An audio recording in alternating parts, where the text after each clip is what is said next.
Là,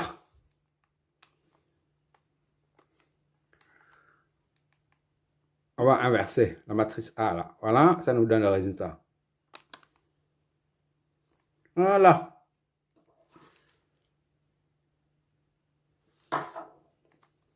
Tu vois là, tout est en nombre complexe sous forme cartésienne. D'accord? Je vais noter tout ça. Ok, d'accord? Ça, c'est 5,782 moins 0,02 G. Voilà.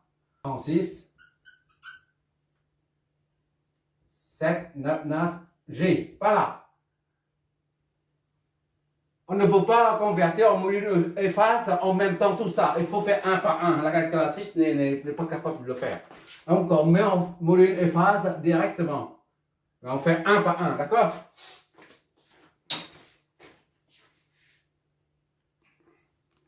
Regarde. Voilà. En module efface.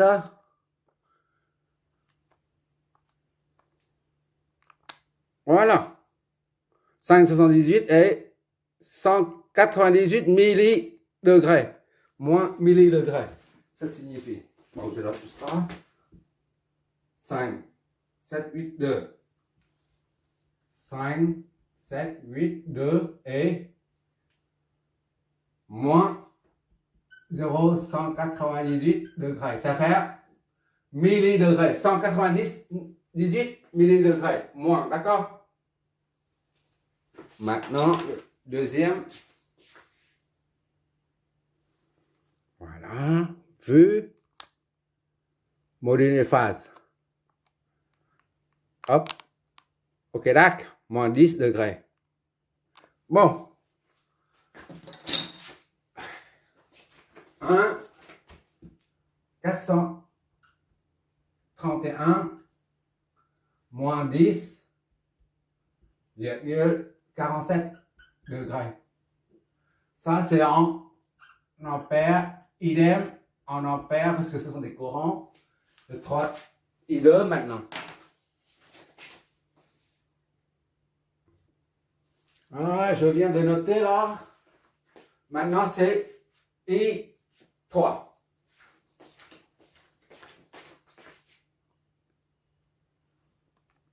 V, hop là. Phaseur, module et phase. Voilà. On va noter tout ça. Hop là. 4, 3,82, 3,14 degrés. Et 3,14 degrés. Ça, c'est courant, ampère. Et maintenant, I4.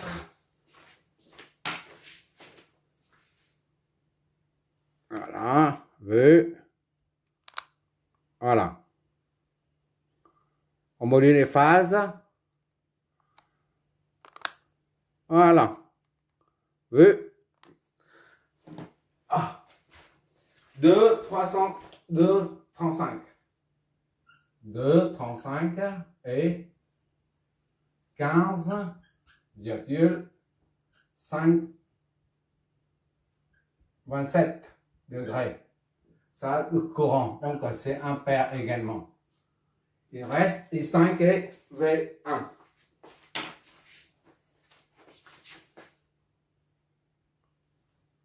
Voilà. V, hop là. Module et phase. On va convertir ça. Module et phase. Voilà. On va noter tout ça. 4. 3,82. 3,82 et 3,14 degrés. Le dernier truc est en ampères.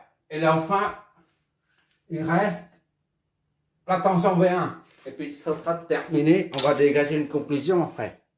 Ça, c'est pour la tension. La dernière ligne de la matrice, des solutions. Hop.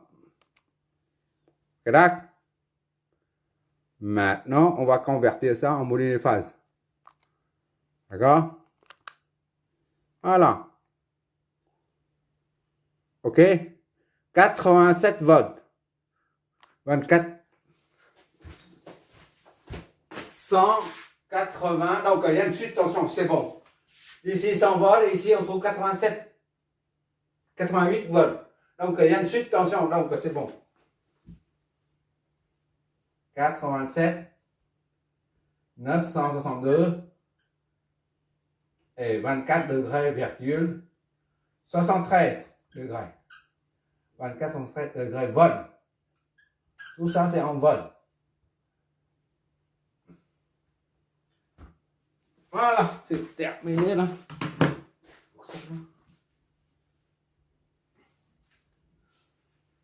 V2. V2 là, c'est ça. 1 ça donne V2. Est égal à 2 tiers de V1, c'est-à-dire 2 tiers fois ça. 87,962, 24,73 degrés. Qu'est-ce que ça nous donne? V2 et donc est égal à... Calculatrice, tu me donnes quoi toi? On réutilise le résultat de V1 tout à l'heure, d'accord? Donc, il suffit de prendre 2 tiers multipliés par le résultat précédent.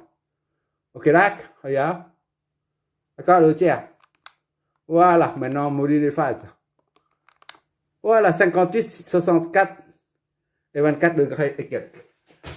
Voilà, V2, c'est 58, 642 et 24 degrés 73. Voilà, en volts. V1, V2 et tous les courants, c'est bon. Déterminer tous les courants présents dans le circuit ainsi que le V primaire, c'est V1. V secondaire, c'est V2. D'accord?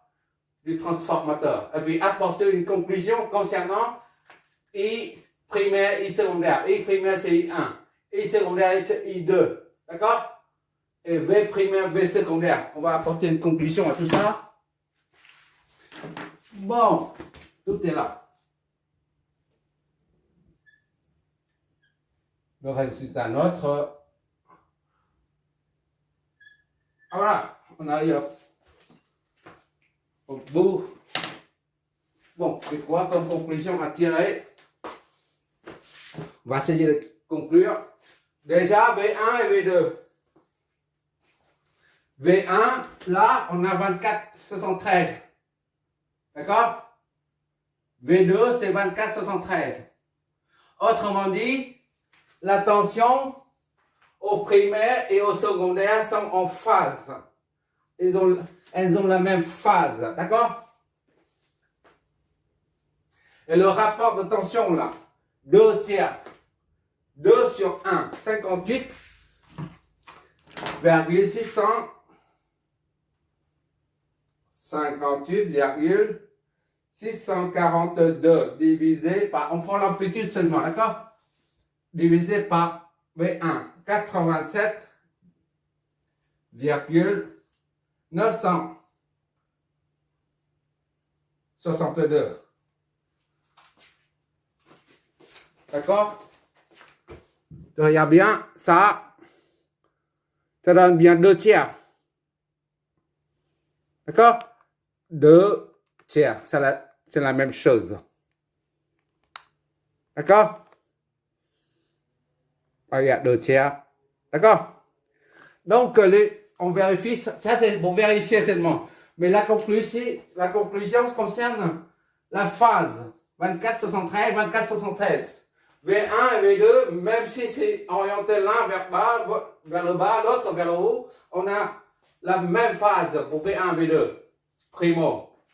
Et secondo, I1 et I2. D'accord? I1, il est là.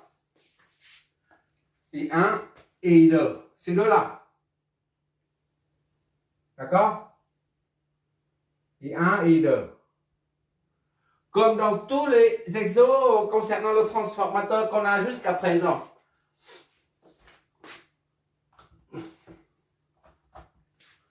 Quand I1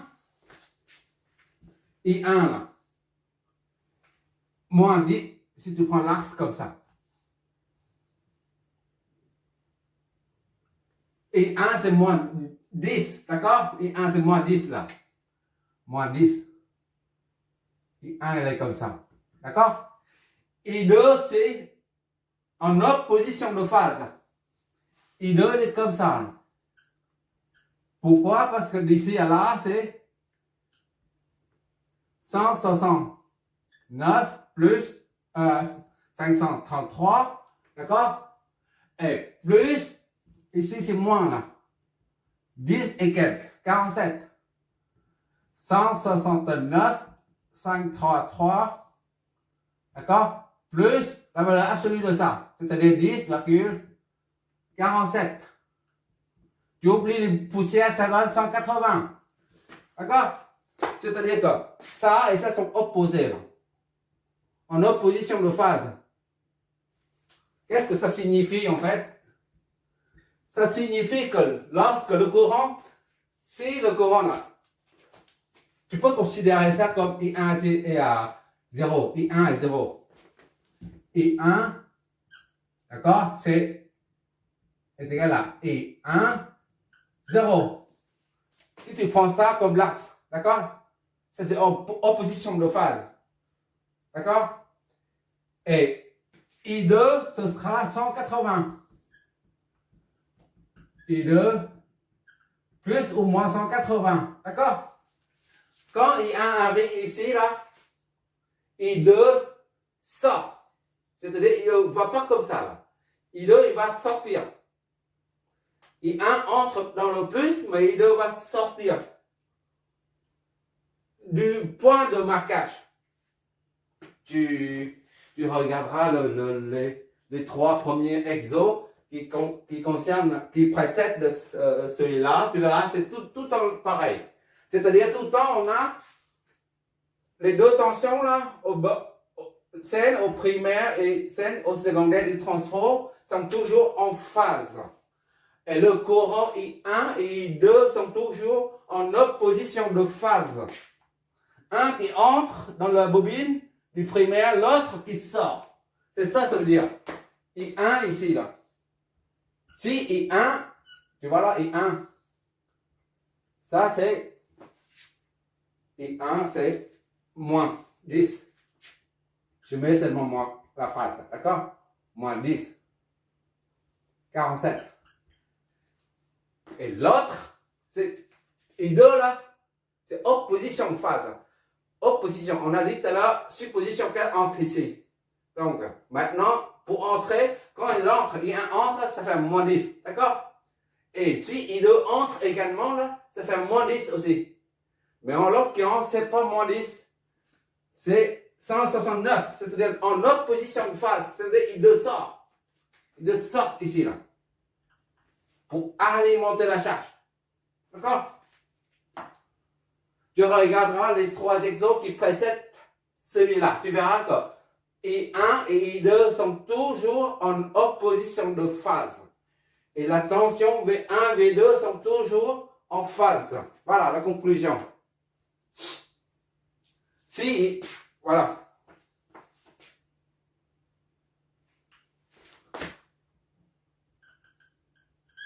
Voilà. Ici, tu mets une conventionnelle, par exemple. Même si au début, tu supposes un courant qui est comme ça fait plus ici. Voilà.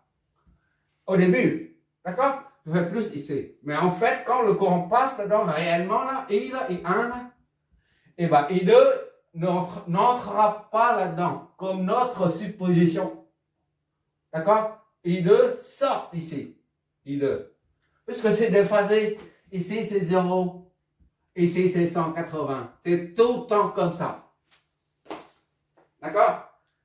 Ça entre pour que la bobine du primaire emmagasine de l'énergie. D'accord? Et une fois l'énergie, là-dedans, là, elle est transférée par couplage magnétique magnétique vers la deuxième bobine. Et cette bobine va débiter du courant pour alimenter la charge. Et par conséquent, qui dit débiter dit le courant qui sort de là. Qui sort de là. D'accord? Là, c'est comme si une bobine, une pile. Pôle plus, pôle moins. Et le courant sort d'ici pour alimenter les charges qui seront raccordées là-dessus. Voilà. Le sens du courant I1, I2, c'est comme ça. La tension est comme ça. Ça, c'est récepteur. D'accord? Le courant et la tension s'opposent. Et là, c'est générateur. Le courant et tension dans le même sens, direction là. Ça génère de l'énergie, un courant. Ça débite. Ça reçoit de l'énergie et ça prend de l'énergie pour envoyer ça joue le rôle de générateur. Là, c'est récepteur. Ça générateur. Ça génère un courant. Donc, le courant généré doit sortir de là. C'est la raison pour laquelle on a 180 degrés. Ok, d'accord.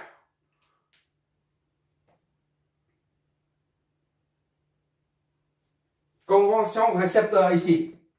Ça, convention générateur là. Il sort, tension vers le haut là. C'est un peu abstrait le truc, mais je crois que... Et tout le reste, ça n'a pas d'importance. D'accord? Tout le reste, ça dépend du condensateur, tout ça. On n'a pas calculé V1, V2, VC. Tout le reste, ça dépend de la nature de l'élément réactif. Il s'agit de... Ça peut être en capacité ou inductive. D'accord?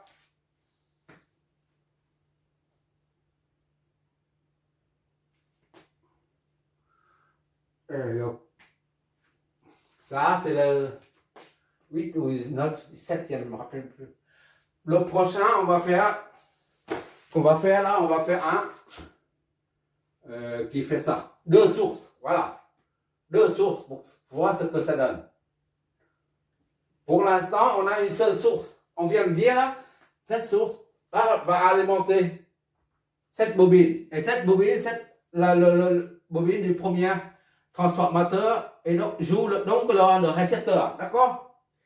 Et le deuxième joue le rôle de générateur. Ça génère un truc, l'énergie vers la charge. Là, c'est depuis les premiers exos jusqu'à présent. Mais le prochain exo, on va faire, disons, deux sources de tension ou de courant. D'habitude, vous faites tension, maintenant, vous faites courant pour voir ce que ça donne. D'accord? On va faire ça. Deux sources de courant. Voilà. Ou tension, c'est la même chose. D'accord? Bon. Maintenant, la prochaine fois, on verra laquelle des deux bobines joue le rôle de récepteur ou de générateur. Puisqu'il y a deux sources. Il ne faut pas dire ça, c'est le primaire, parce que c'est alimenté par cette source. Mais tu peux aussi dire ça, c'est le primaire, la bobine, puisqu'il est raccordé à une autre source. D'accord? On verra bien ce que ça donne. Le prochain exo. On augmente progressivement le côté abstrait, les difficultés, les exos. Tu regarderas le résultat des simulations. Tu vois bien, I5, il y en a ici, là. 314. Le déphasage. I5, c'est là. Il y a un courant qui circule là-dedans, là. I5. D'accord? Tu regarderas le résultat des simulations. Merci d'avoir regardé. Quelle heure? 10 heures et quelques. Merci.